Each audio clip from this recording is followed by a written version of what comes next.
Hi guys. Alam mo guys, hindi nakataka-taka.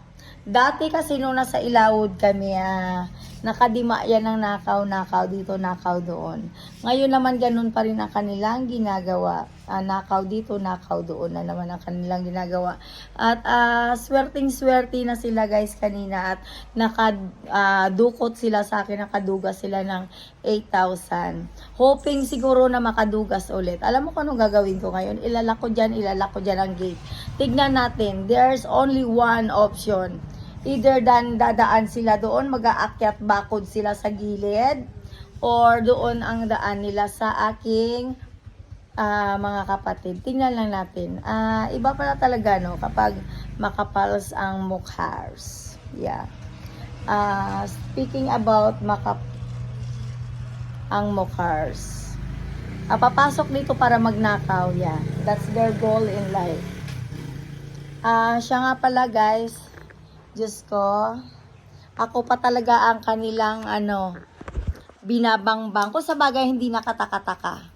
Dati nung nasa Lawod kami, may magnanakaw din. Yeah. Ngayon na nandito kami sa Laya, may magnanakaw din.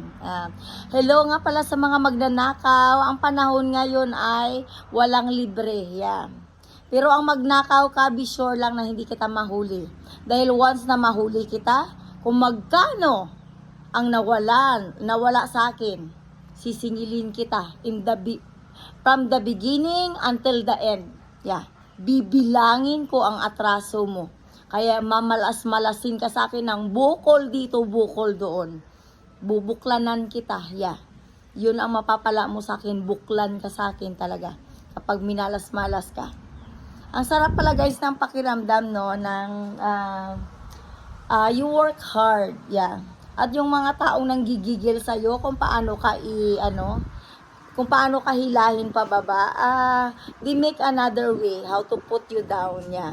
But suddenly, they cannot bring me down all the time.